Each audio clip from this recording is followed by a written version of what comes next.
और आज एक प्रभु ने हम सबको दिया। आज मैं थोड़ा सा क्लाइमेट वेदर कंडीशंस की वजह से थोड़ा सा गला बैठा हुआ है, लेकिन मैं विश्वास करता हूँ कि परमेश्वर आज की इस बाइबल स्टडी को वो अच्छे रीति से आगे चलाएगा करके मैं विश्वास करता हूँ। आइए हम जरा चलते हैं गलातियों की पत्री उसका पहला अध्याय उसका 10वां आयत। गलातियों की पत्री उसका पहला अध्याय उसका 10वां आयत। कितने लोगों को याद है कि पिछले हफ्ते हमने क्या सीखा था?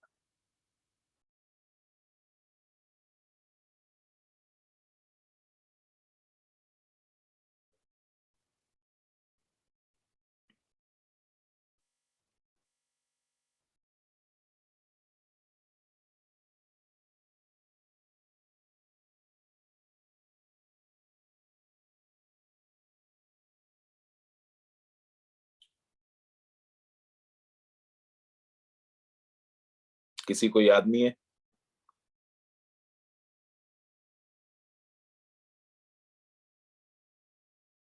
सिकंदर, भैया पिछले हफ्ते आप नहीं थे ना?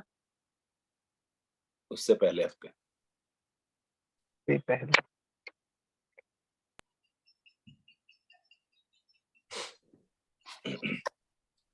किसी को कोई आइडिया है?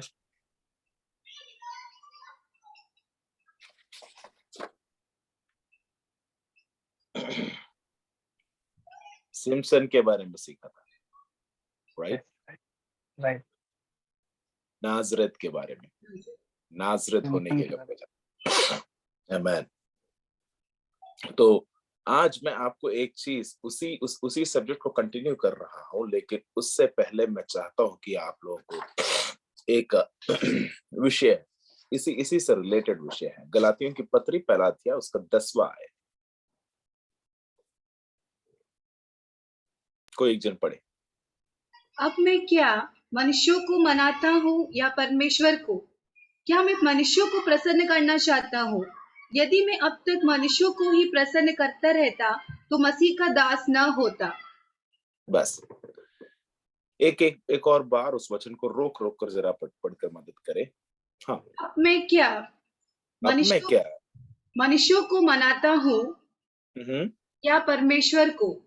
एक सेकेंड, यहाँ पर प्रेरित पौलुस बोल रहा है अपने लोगों से, और जो लोग उनको सुन रहे हैं, गलातियों की कलीसिया से पूछ रहा है, बोल रहा है, अब मैं क्या मनुष्यों को यदि परमेश्वर को क्या करूंगा? प्रसन्न मनाऊंगा, राइट? या फिर प्रसन्न करूंगा।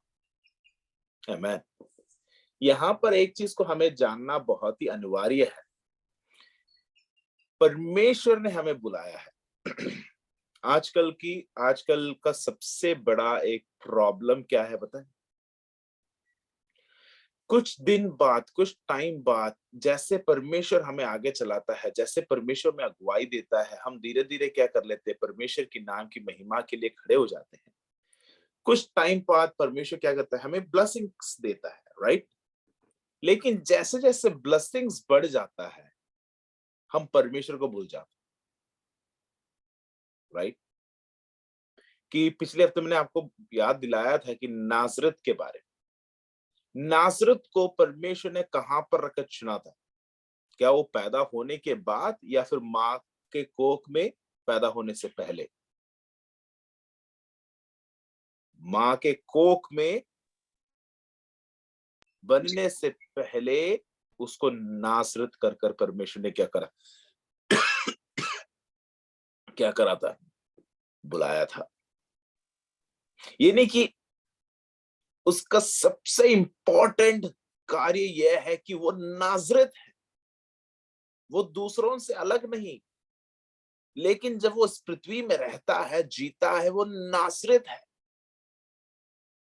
आमीन। यहाँ पे प्रेरित पौलुस क्या रहा है? I was not appointed by any group of people or any human authority. बोल रहा है। अगला क्या लिखा गया? एंजल। गलातियों की पत्री 10वां अध्याय उसका पहला अध्याय उसका 10वां। मनुष्यों को प्रसन्न करना चाहता हूँ। हाँ, मैं क्या नहीं करता,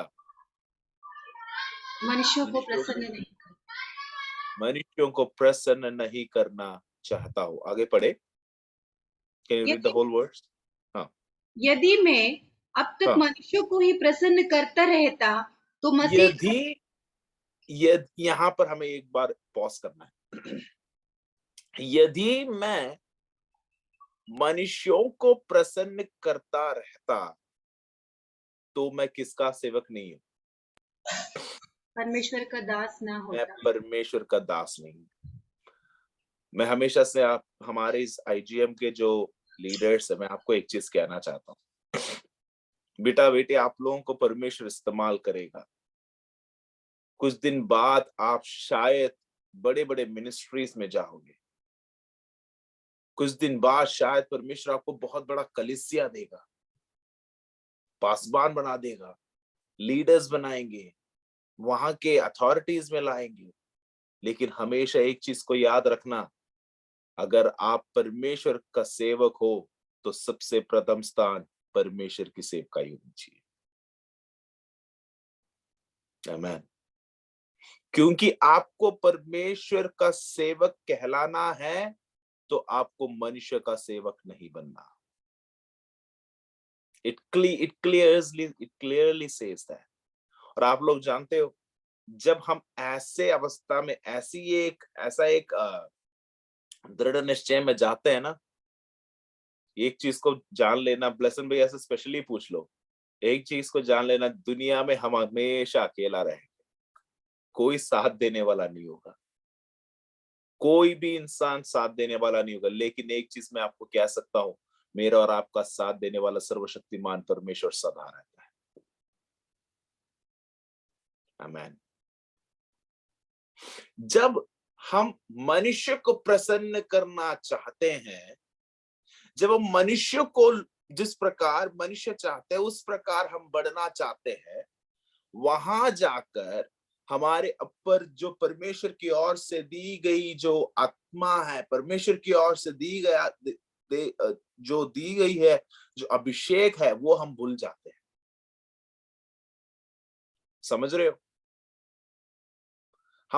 हम सब इंसान हैं, लेकिन हम भूल जाते हैं कि हमारे ऊपर परमेश्वर का कॉलिंग क्या है। आमीन। यहाँ पर हमने सीखा पिछले हफ्ते, लास्ट वीक हमने ये सीखा कि नाज़रेत और कॉन्सिक्रेटेड का मतलब सेपरेटेड, नाज़रेत का मतलब सेपरेटेड, यानी कि हिंदी में क्या कहते हैं, अलग अलग किया किया, हुआ। अलग किया हुआ।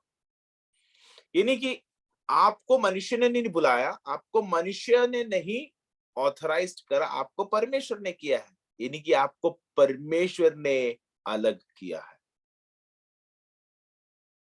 राइट? यस, यस और नो अजय? आपको परमेश्वर ने अलग किया है। जब परमेश्वर ने आपको अलग किया है, मैं उसी वचन पर जानना चाहता हूं, जजेस चैप्टर 13 वर्सेस 5, नीति वचन उसका 13 अध्याय उसका 5वां वचन, उसको कहां पे रखकर परमेश्वर ने अलग किया था? उस वचन को जरा पढ़कर मैं आगे को बढ़ना चाहता हूँ। Which one? Judges chapter 13 verses 5.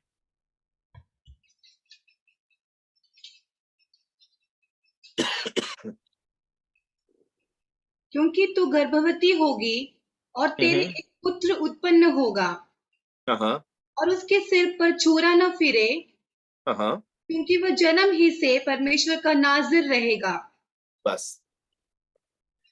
क्योंकि तू गर्भवती होगी और वो क्या है, वो जन्म से ही नाज़रेत होगा। आमीन। और इसका इंग्लिश वर्जन में ऐसा लिखा है, कुछ डिफरेंट वर्जन्स में डिफरेंट रीति में लिखा है। इसमें it says Nazarite to God from the womb and he shall begin to save Israel. वो इस्राएल को क्या करेगा? हिंदी में है, और इस्राएलियों को पलिश्तियों के हाथ से छुड़ाने में वही हाथ लगाएगा। और इस्राएलियों को फलिस्तियों के हाथ में से छुड़ाने के लिए वो ही हाथ लगाएगा। हाथ लगाएगा। ब्रदर, सिस्टर, पास्टर्स, जो जो मेरे को आज सुन रहे हैं, आपसे मेरे को एक चीज कहना है कि आपको परमेश्वर ने आपके माँ के कोख में गर्भवती होने से पहले ही उसने क्या करा था? तुम्हें चुना था, तुम्हें बुलाया था, तुम्हें इस सेवकाई के लिए उन्होंने खड़ा करा था। आमीन। मैं ब्लेसन पास्टर को नहीं जानता, मैं एंजल को नहीं जानता, मैंने आज तक एंजल को सीधा देखा तक नहीं सामने से, मतलब इन पर्सन। बस मेरे ख्याल से ब्लेसन भैया, राइट, यहाँ पे जितने लोग हैं इनमें से मैंने केवल ब्लेसन भैया को सामने से देखा है।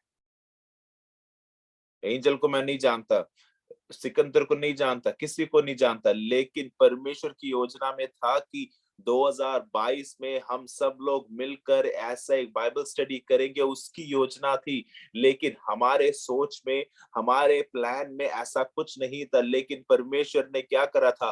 रूफस के माँ के कोख में गर्भवती होने से पहले, एंजल को एंजल के माँ के कोख में गर्भवती होने से पहले, सिकंदर को सिकंदर के माँ के कोख में गर्भवती होने से पहले, पास्टर ब्लेसन को अपने माँ के कोख में गर्भवती होने से पहले, अजय को अपने माँ के कोख में गर्भवती होने से पहले परमेश्वर ने ऐसा चुना था कि IJEM मिनिस्ट्रीज के एक ऐसा अहम हिस्सा करने के लिए परमेश्वर ने बनाया था। हालेलुया, आमेन, आमेन। और इसके पीछे का सबसे बड़ा मकसद यह है कि हमारे बीच में सिमसन है, हमारे बीच में परमेश्वर की ओर से बुलाए गए हमारे प्रिय लोग हैं। लेकिन आप लोगों को जब चुनते हैं, चुनाते हैं, जो बुलाते हैं, आपको जब बुलाया जाता है, यहां से आपको प्रिपेयर करना हमारा कर्तव्य है।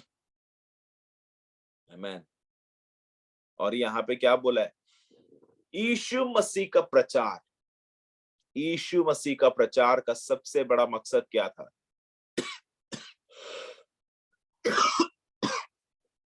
यीशु मसीह का प्रचार के पीछे का सबसे बड़ा मकसद क्या था? लोगों को पाप से छुड़ाना, राइट, आनंद जीवन ले आना। यहाँ पे सिमसन को अपने माँ के कोख में नासरत बनकर जन्म देने का योजना क्या था? फिलिस्तीयों के हाथ से इस्राएल को छुड़ाना, राइट। इन दोनों का पैरेलल समझ रहे हो? ये नहीं कि अगर आप क्या कहते हैं अलग किए गए हैं, तो उसका पीछे का एक ही कारण है, आपके दौरान एक बहुत बड़ा सेवकाई बाकी है। आमीन। लेकिन गलातियों के लिए पुस्तक में ऐसा लिखा है, अगर मैं यीशु मसीह के बारे में प्रचार ना कर रहा हूं तो मैं किसका सेवक नहीं हूं? यीशु मसीह का, यानी कि परमेश्वर का सेवक नहीं हूं। That is what the last sentence says, right. गलातियों की पत्री, हाँ जरा पढ़े। यदि मैं अब तक मनुष्यों हाँ, को ही प्रसन्न करता रहता तो मसीह का दास न होता। सिंपल सी बात है। अगर आज भी कोई मनुष्य को प्रसन्न करने की कोशिश कर रहे हो आप, अपने आप से एक चीज को याद दिला दिया जाए, आप कौन नहीं हो? परमेश्वर के दास नहीं हो। आमीन। अगर आप मनुष्य को प्रसन्न करना चाहते हैं, आपको बहुत बड़ा स्टेज मिलेगा, आपको बहुत बड़ा क्या कहते हैं पोजीशंस मिलेंगे, आपको बहुत बड़ा क्या कहते हैं गाड़ी मिलेगी, बंगला मिलेगा, सब कुछ, टेंशन नॉट। लेकिन एक चीज नहीं मिलेगा, आनंद जीवन निश्चय है। समझ रहे आप हमारी बुलाहट का जो सबसे इंपॉर्टेंट चीज क्या है? मैं विश्वास करता हूं कि पिछले हफ्ते हम लोगों ने जजेस उसके पहला भाग को हमने सीखा। आमीन। उसके 13 अध्याय से लेकर 15 अध्याय तक जब पढ़ते हैं, जजेस चैप्टर 13 वर्सेस 13 अध्याय से लेकर 15 अध्याय तक जब हम पढ़ते हैं, हम जानते हैं कि ये जो व्यक्ति है, ये क्या था? ये जन्म से नासरत था, राइट। जन्म से नासरत था, अलग था। और इसको अलग करने का पीछे का सबसे बड़ा एक ही मकसद था, वो था कि फिलिस्तीयों के हाथ से इस्राएलियों को छुड़ाना है। और यीशु मसीह ने इसके माँ बाप के चरित्र को देखकर इसको नासरत नहीं बनाया। यीशु मसीह ने अपने माँ के कोख पर क्या करा, जन्म देते ही बोला कि हाँ ये क्या बनने वाला है, नासरत बनने वाला है, इस्राएलियों को छुड़ाने वाला है। इसी वजह से यीशु मसीह नहीं, परमेश्वर की आत्मा 4 बार, एक नहीं 4 बार 13 अध्याय 25वें वचन से लेकर 15 अध्याय 14 वचन तक जब पढ़ते हैं, 4 बार सिमसन के पास आता है। आमीन। पहला 13 उसका 25वां वचन। और यहोवा का आत्मा सोरा हाँ। और एश्ताओल के बीच महनेदान में उसको उभारने लगा। हाँ, यहोवा की आत्मा क्या करने लगा, उसको उभारने लगा।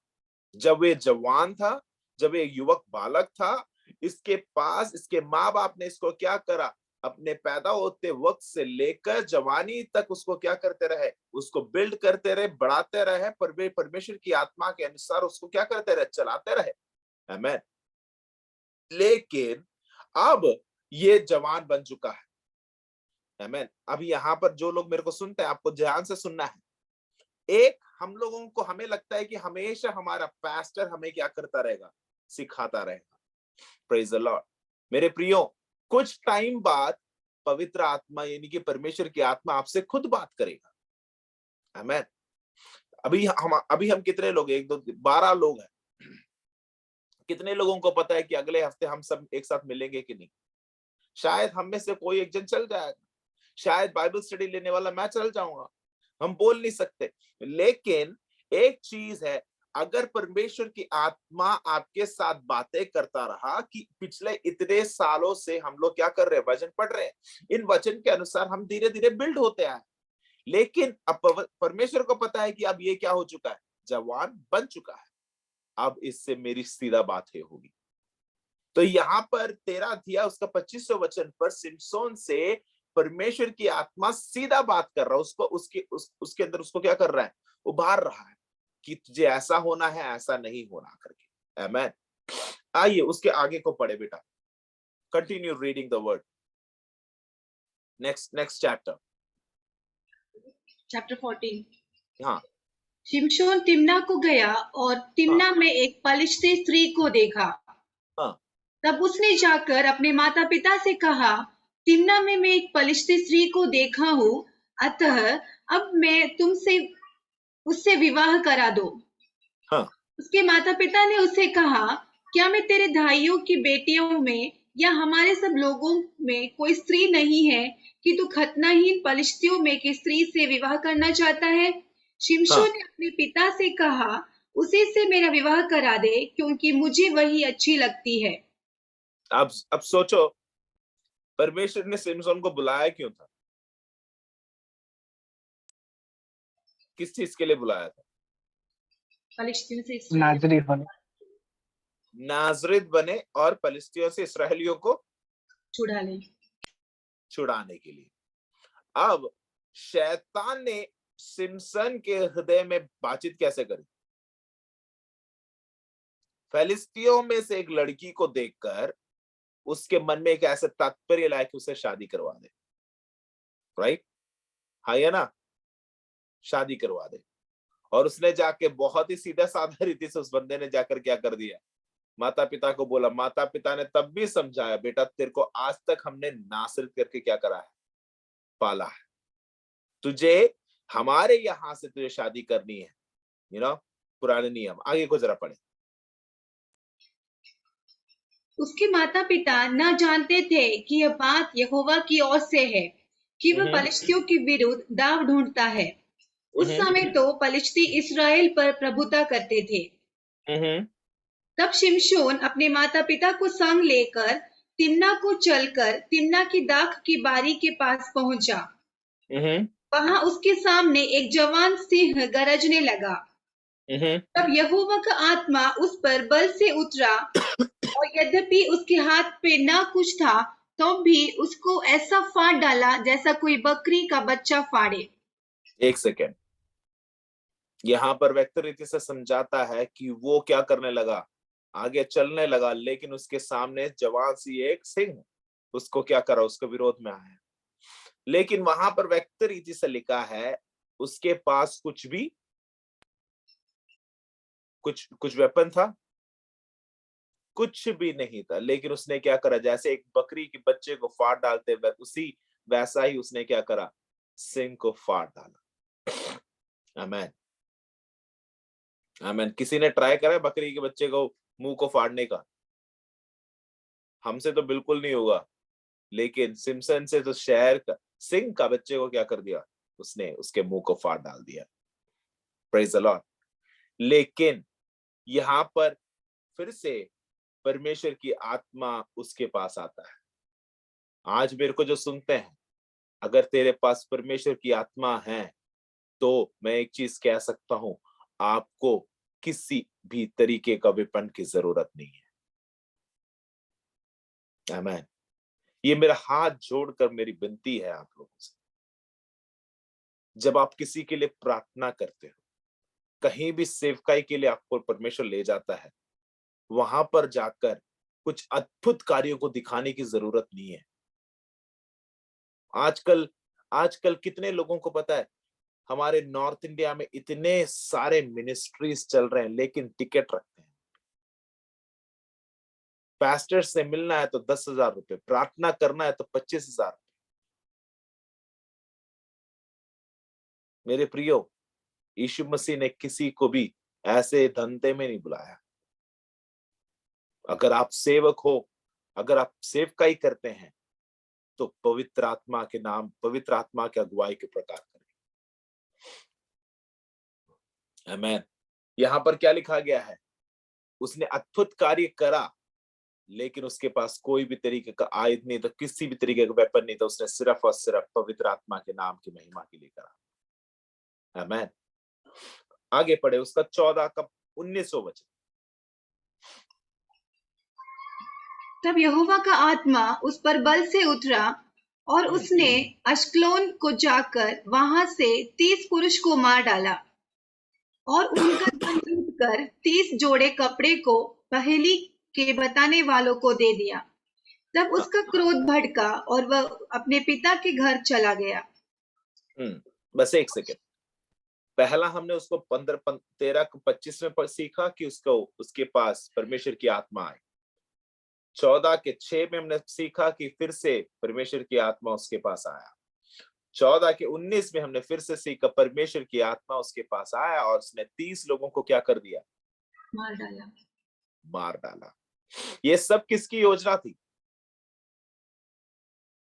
परमेश्वर की योजना थी। क्यों? क्योंकि इसको इस्राएल का उद्धार बनाना परमेश्वर चाहता था। आइए उसका 15 का 14 जरा पढ़ते हैं। तब शिमशोन ने जाकर 300 लोमड़ियों पकड़ी और मशाल लेकर 2-2 लोमड़ियों की पूंछ एक साथ बांधी और उनके बीच एक एक मशाल बांधी।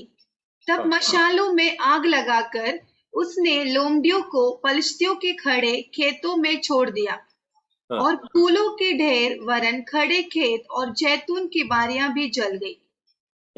तब पलिश्ती पूछने लगे, यह किसने किया है? लोगों ने कहा, उस तिम्नी के दामाद शिमशोन ने यह इसलिए किया कि उसके ससुर ने उसकी पत्नी का उसके सगी विवाह कर दिया है। तब पलिश्ती ने जाकर उस पत्नी और उसके पिता दोनों को आग में जला दिया। शिमशोन ने उससे कहा, तुम जो ऐसा काम करते हो, इसलिए मैं तुमसे बदला लेकर ही चुप हूंगा।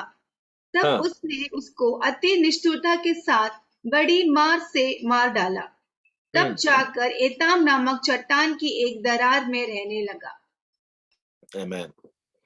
अब यहाँ पर आते आते धीरे धीरे जो परमेश्वर की जो बुलाहट थी, अब उसमें से अब सिमसोन ने अपना रिवेंज बना दिया इस चीज को। समझ रहे हो? इसके प्रथम स्थान में परमेश्वर की आत्मा उसको क्या कर रहा था, उसको बल दे रहा था। लेकिन उसका 14 अध्याय 15 अध्याय सब हम पढ़ते पढ़ते नीचे को आएंगे, धीरे धीरे सिमसन की जो सोच है वो बदलना शुरू हो गया। अब यहाँ पर सिमसन ये बोलता है, तुमने जो चीज की है ना, उसका बदला मैं तुमसे लूंगा। कौन लेगा? मैं तुमसे लूंगा। वहां पे बल्कि उसको किसने ताकत दी थी? परमेश्वर ने। लेकिन वहां से अब वो ये कह रहा है, मैं तुमसे बदला लूंगा। आमीन। लेकिन मेरे प्रियो, जब आगे को हम पढ़ते हैं, हमारी गलती भी यह है, मोस्टली आज के लीडर्स में प्रॉब्लम क्या है, जब वो सेवकाई के लिए निकलते हैं, समर्पण होता है उनको। हाँ या ना? जब वो सेवकाई के लिए सबसे पहले पहले निकलते हैं, उनपे समर्पण होता है, दीन होते हैं, नम्र तो होते हैं, परमेश्वर के नाम के लिए कुछ भी करने के लिए तैयार है। लेकिन धीरे धीरे जब उनका पोजीशंस चेंज हो जाता है, परमेश्वर उनको आशीषें दे देते हैं, एक आदि अद्भुत कार्य उनके दौरान करा दिया जाए, कलीसिया शुरुआत कर दिया जाए, मिनिस्ट्रीज शुरुआत कर दिया जाए, धीरे धीरे क्या हो जाता है? ये सब कुछ मिनिस्ट्री उनका हो जाता है। समझ रहे हो? फिर जो कुछ करते हैं, मैं कर रहा हूं, मेरे को क्या है? रिवेंज लेना है, मेरे को क्या ब्लेसिंग्स चाहिए है। सिमसन की गलती वहां हुई थी। आमीन। लेकिन आगे को जब हम पढ़ते हैं, वहां पर सिमसन खुद बोलता है कि उसने क्या करा, गधे की क्या करा था, उसको जबड़ी को लेकर उसने क्या करा? मारा। और अगले हम नीचे को जब पढ़ते आएंगे, वहां पर व्यक्त रीति से लिखा है, जब वो जबड़ी को रख के मारने के बाद वो क्या कह रहा है? ये मैंने क्या करा है? मारा है। राइट? हाँ या ना? हमारी गलती ये है। अगर परमेश्वर की आत्मा तेरे साथ है, तेरे को गधे की जबड़ी की जरूरत नहीं है। लेकिन तू क्या करता है? गधे की जबड़ी को उठाकर मारने के बाद बोलता है कि ये मैंने मारा है। भाई नहीं, तेरे पास कौन था? आत्मा था। आइए जरा पढ़ते हैं 16 अध्याय उसका 20वां वचन से लेकर 16 अध्याय उसका 20वां वचन से लेकर। तब उसने कहा, हे शिमशोन, पलिश्ती तेरी घात में है। तब वह चौंक कर सोचने लगा, मैं पहले के समान बाहर जाकर झटकूंगा। वह तो न जानता था कि यहोवा उसके पास से चला गया है। अब तब देखो, व्यक्त रीति से लिखा गया है, जब सिमसोन का सोच बदल गया, उसकी रीति बदल गई, उसके अनुभव बदल गया, उसके पास से कौन चला गया?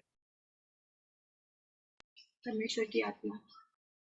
जो आज मेरे को सुनते हैं, ये मत सोचना कि हम कुछ भी करने के बाद परमेश्वर की आत्मा हमारे साथ रहेगा। आमीन। मैं बोलता हूं, आप लोगों से मेरे एक अनुरोध है, जब भी आप प्रचार करने जाते हो ना, जब भी आप प्रचार करने जाओगे, मैं आपसे एक चीज बोलूंगा। कई बार हम लोगों ने ऐसे सेवकों को देखा है जिन्होंने क्या कहते हैं, मैंने मेरे ख्याल से मैंने एग्जाम्पल आपको बोला है। जब हम गाड़ी चलाते हैं, राइट, स्कूटर या कुछ भी चलाते हैं, उसके उसके मीटर में दिखाई देता है कि रिजर्व होने वाला है, यानी कि तेल खत्म होने वाला है। राइट? हाँ या ना? तेल खत्म होने वाला है। और हम क्या करते हैं? तेल खत्म होने वाला है, हम बोलेंगे हाँ भैया थोड़ा सा और चल जाएगा, थोड़ा सा और चल जाएगा, थोड़ा सा और चल जाएगा। अब साथ ही साथ हमने क्या देखा? पेट्रोल पंप भी देखा, लेकिन हम क्या नहीं भर रहे? तेल नहीं भर रहे। ठीक है, हम क्या बोलने वाले हैं? चल रहा है, चल रहा है, चल रहा है। अब थोड़े टाइम के बाद तेल क्या हो जाता है? खत्म ही हो जाएगा। लेकिन ये तेल खत्म होने के बावजूद भी गाड़ी थोड़ी देर, थोड़ा और देर क्या करेगा?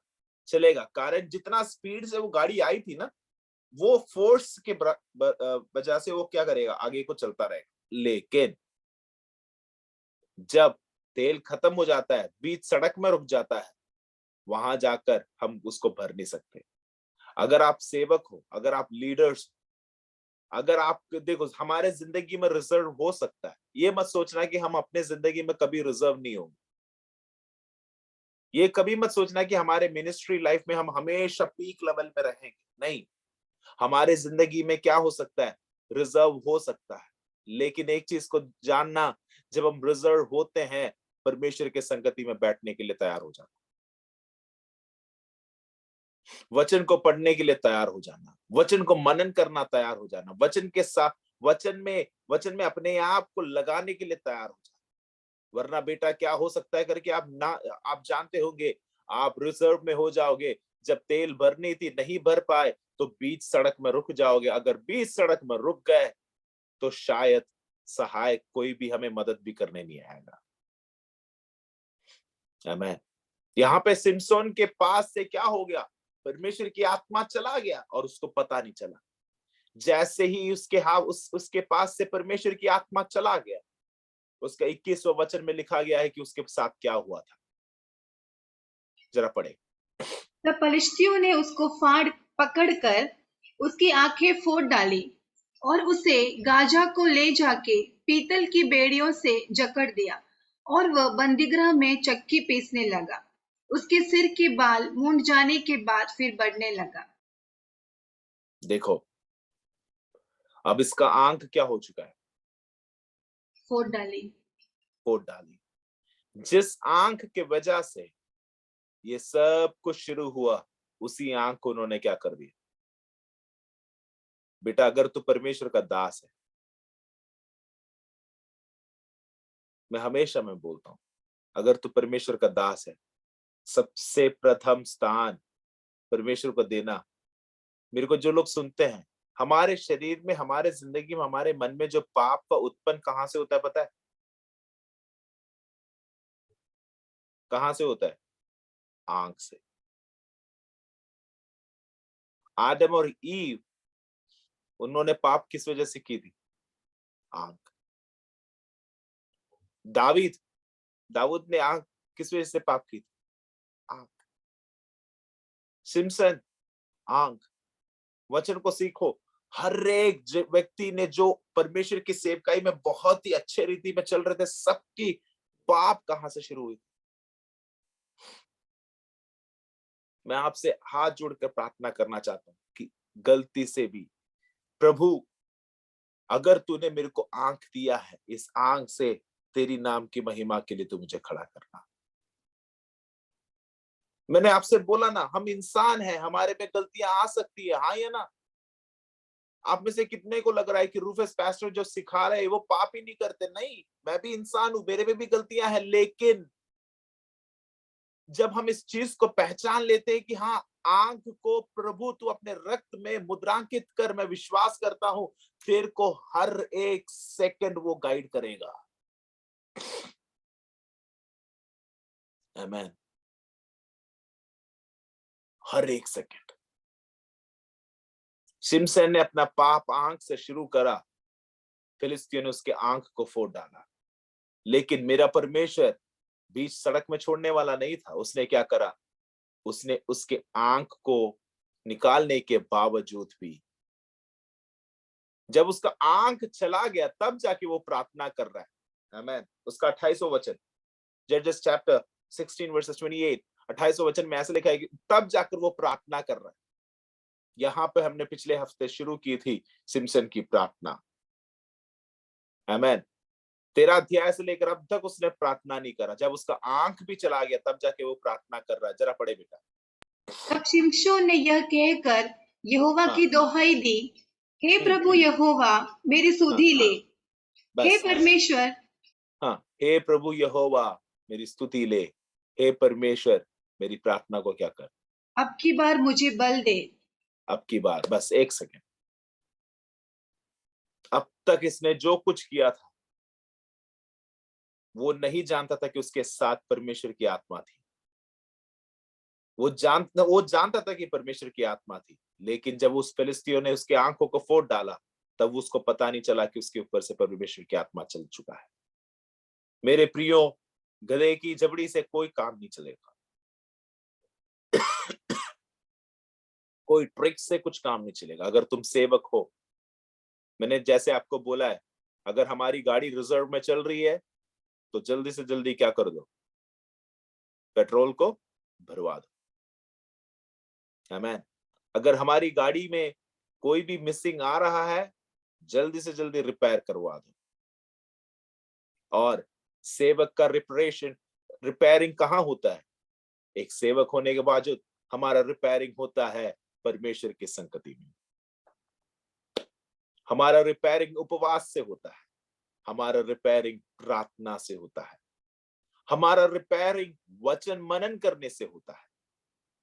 जब हम परमेश्वर के संगति में प्रार्थना करने के लिए, वचन मनन करने के लिए, पवित्र आत्मा के लिए अपने आप को अगुवाई करके देते हैं, तो मैं विश्वास करता हूं कि सर्वशक्तिमान सामर्थी परमेश्वर की हाथ मेरे और आपके ऊपर रहता है। और मैं विश्वास करता हूं, चाहे तेरा आंख भी चला जाए, चाहे तेरा बल भी खत्म हो जाए, चाहे तू किसी भी तरीके से किसी भी प्रकार के अनुभव में तू गिर भी जाए, लेकिन मैं विश्वास करता हूं उसके बावजूद भी परमेश्वर की आत्मा तेरे ऊपर आ सकता है।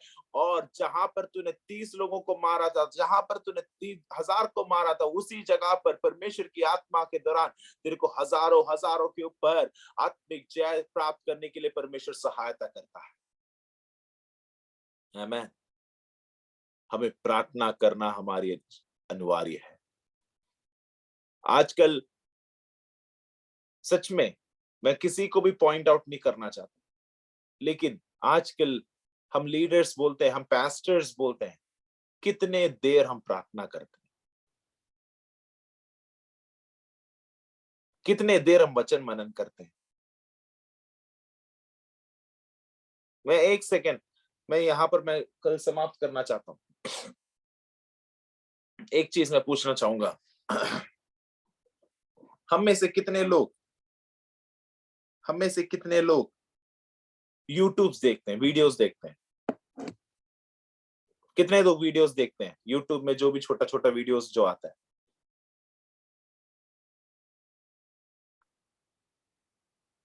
दिन में कितने बार यूट्यूब खोलते हैं?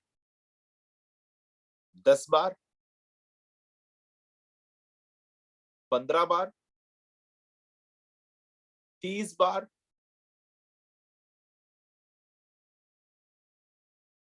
कितने लोग फेसबुक यूज करते हैं?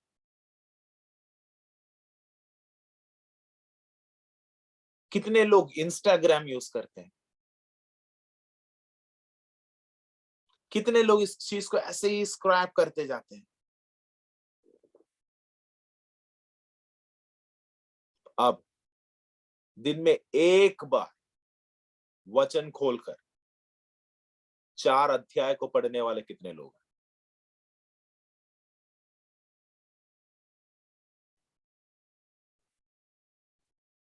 मैंने जो चीज पूछा था उसको ध्यान से सुनना है। दिन में एक बार वचन खोलकर 4 अध्याय को, एक अध्याय को नहीं, 4 अध्याय को पढ़ने वाले कितने लोग हैं?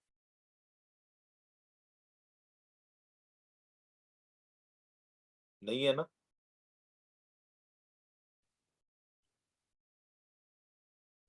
दिन में आप लोग जानते हो कि एक YouTube वीडियो जो है 15 मिनट या 20 मिनट का होगा, वैसा 5 वीडियो जरा देख लिया जाए, दिन में कितना मिनट चला जाए? 20 इंटू 5, 1 घंटा। सिंपल सी क्वेश्चन, दिन में 1 घंटा प्रार्थना करने वाले लोग कितने लोग?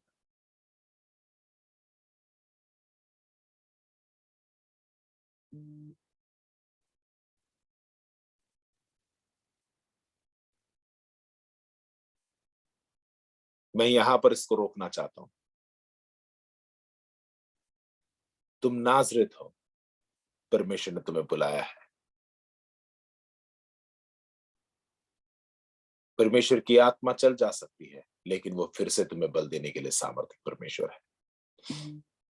प्रार्थना करते हैं, अपने आंखों को बंद करते हैं। हमारे प्रेमी दयालु परमेश्वर, हम आपकी धन्यवाद करते हैं। आपके ये सुंदर अवसर परमेश्वर आपने दिया, इसके लिए मैं धन्यवाद करता हूं। तेरी सामर्थी हाथ के साथ हमें आगे बढ़ने के लिए तो सहायता कर, बल दे। जिस प्रकार गलातियों की पत्री उसके पहला अध्याय उसके 10वें आयत में लिखा है कि हम तेरी सेवकाई ना करें तो हम तेरे दास ही ना कहना। परमेश्वर, इस सोच को परमेश्वर हमेशा अपने आप को रखने के लिए तू सहायता कर। प्रार्थना विनती सुना, इसके लिए धन्यवाद, यीशु मसीह के नाम से। आमीन, आमीन, आमीन, आमीन। God bless everyone.